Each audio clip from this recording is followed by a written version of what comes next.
Hello, scholars. So today we're actually going to take a look at 2-4 sketching graphs of functions and our learning targets for today. I am learning to use the key features of functions to sketch graphs of linear functions and nonlinear functions. So today is mainly going to be about just graphing, which is good because we like graphing. So the thing that you need to remember is that you can use these key functions to sketch the graph of a function, and these features include things such as the x-intercept, the y-intercept, whether a function is positive, which is a function is positive on a portion of its domain where the graph lies above the x-axis, and negative means that that graph lies below the x-axis. And then we can see if it's increasing, going up, or decreasing, going down. And then we're going to take a look at its end behavior. And that means we're going to describe how the values of the function behave as x approaches positive infinity and x approaches negative infinity. So looking at this first example, it says use the given key features to sketch a linear graph.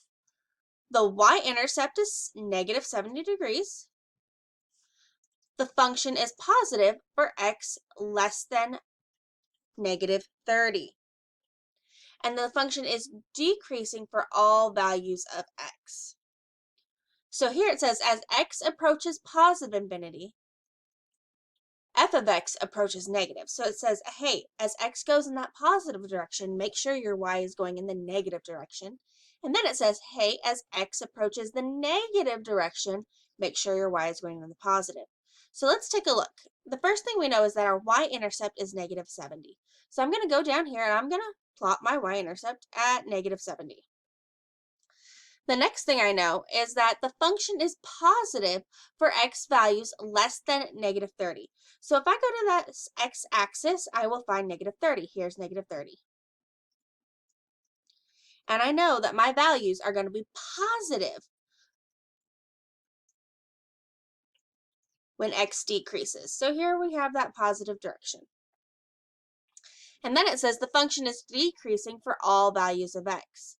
So that means our entire graph is going in that downward direction.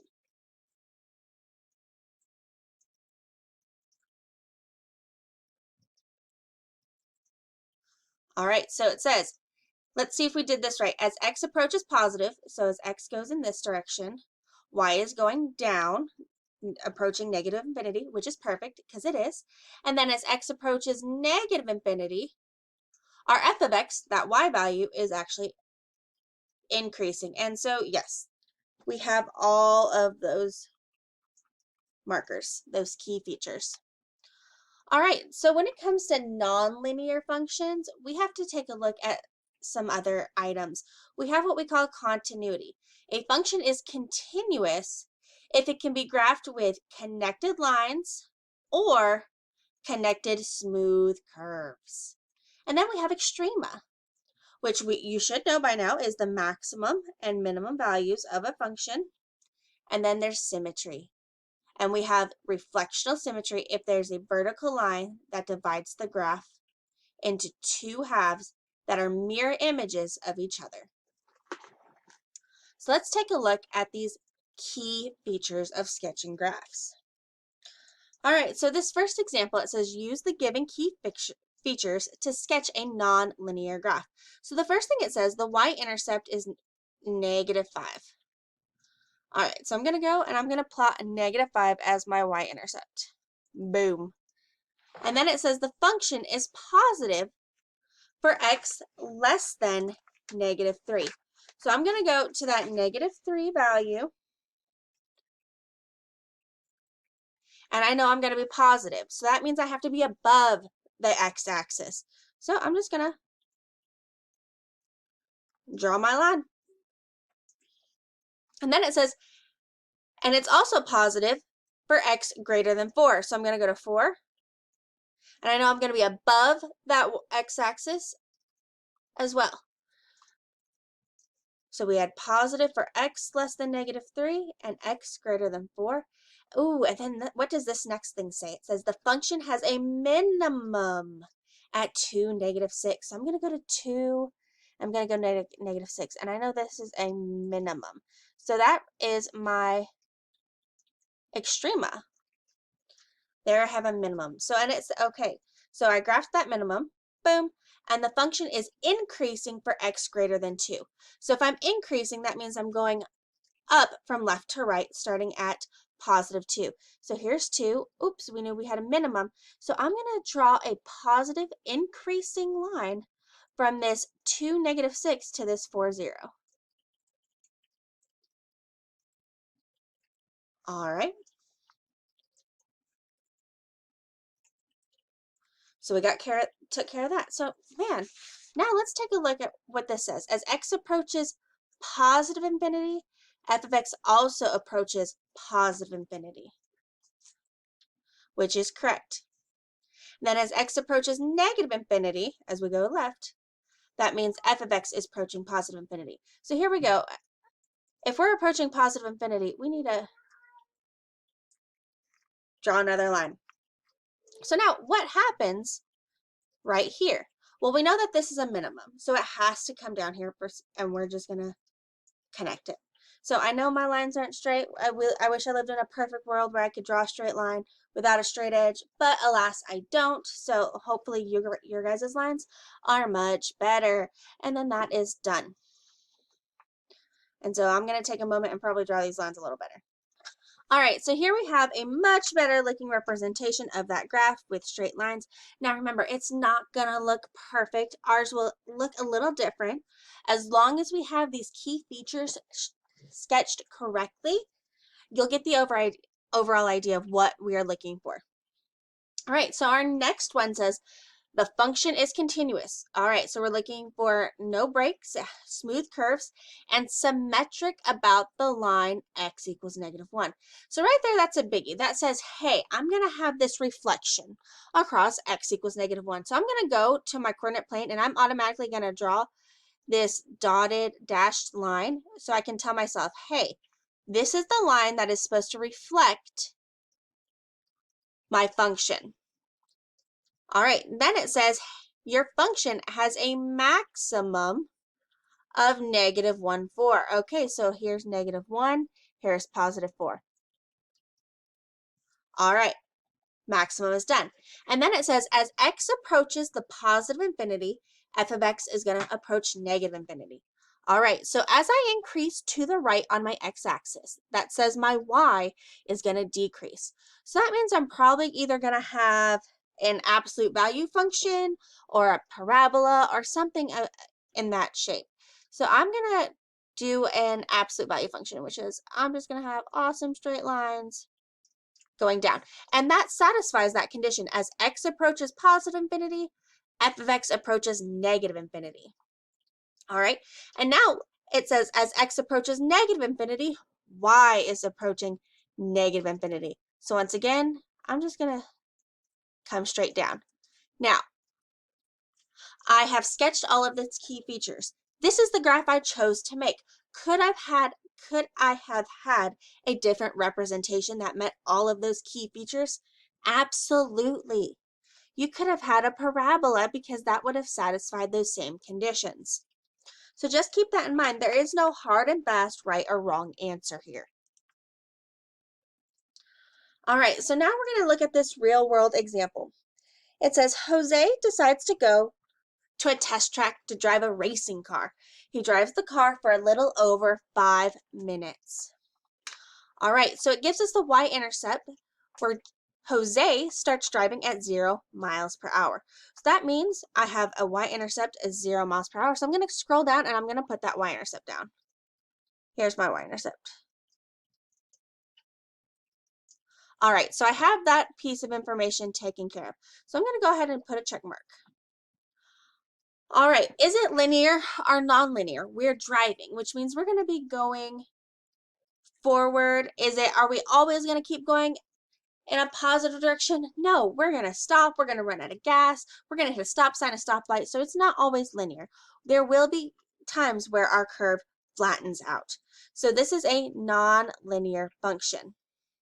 All right, so let's take a look at the extrema. Jose's maximum speed is 160 miles per hour, which he reaches 30 seconds after he started driving. So right there, he gives it a maxima of 3160. And that is because our y-axis is our miles per hour and our x-axis is always going to be that time. So let's go ahead and plot the maximum of 3160. So 30 seconds. Ooh, taking a look at our x-axis, we're in minutes. So what would 30 seconds look like?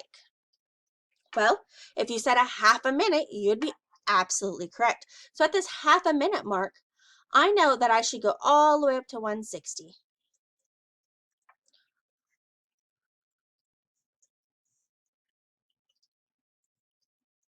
And so he increases steadily for 30 seconds. That first 30 seconds is a constant rate of change. So that means we're going to have a part of a linear function. So we're going to have a straight line there. So let's go ahead and draw our straight line. All right, so we increased our steadily for the first 30 seconds. Boom. All right, so now let's take decreasing at the 2-minute mark. So right here, Jose decreases his speed for 0.25 minutes, so quarter of a minute. Well, how many seconds is a quarter of a minute? Well, if you said 15 seconds, you'd be absolutely correct. So, and then he stays at 100 miles per hour for 2.75 minutes. At the 5-minute mark, he again decreases his speed for 30 seconds until he reaches stop. All right, so what the heck happened here? It said at the 2-minute mark. So here's 2 minutes. Jose decreases his speed for 0.25 minutes, at which he stays at 100 miles per hour. So here we're starting at that 160 because they haven't told us if we're increasing or decreasing, which means that if we're not increasing or decreasing, we have stayed constant the entire portion of the minute and a half.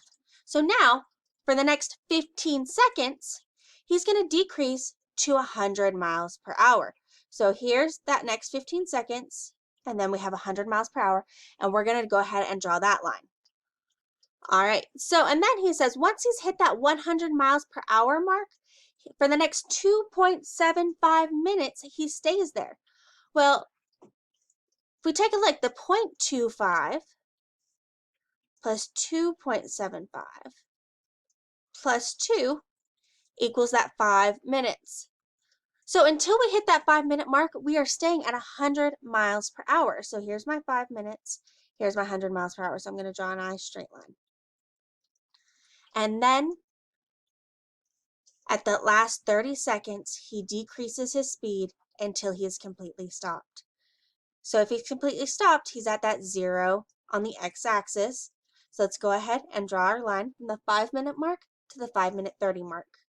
All right, so here we have Jose's drive. And if we take a look at it, it's a little over 5 minutes, which the prompt gave us. We have a y-intercept at 0, perfect. It is nonlinear because it goes in several different directions. His maximum speed is 160 miles per hour. So let's take a look. If we look at portions of the graph, we'll see that this portion is first increasing. Are there any other portions that are increasing? No. Are there any portions that are decreasing? Absolutely. So we have decreasing here. And where else? At the end. All right, well, if we have no increasing and no decreasing, what are these flat parts called? That is where we are constant.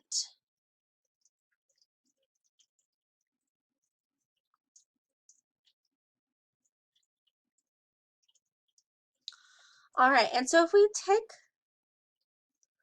a look, we're increasing and then constant, then decreasing, then constant, and then decreasing until we've stopped the car. So here's my start, here's my end, and that is the racing problem. Now, if you have any questions, please feel free to reach out to me. I want you to be successful. We can set up some one-on-one time. You can come to the office hours. I really just want you to be successful.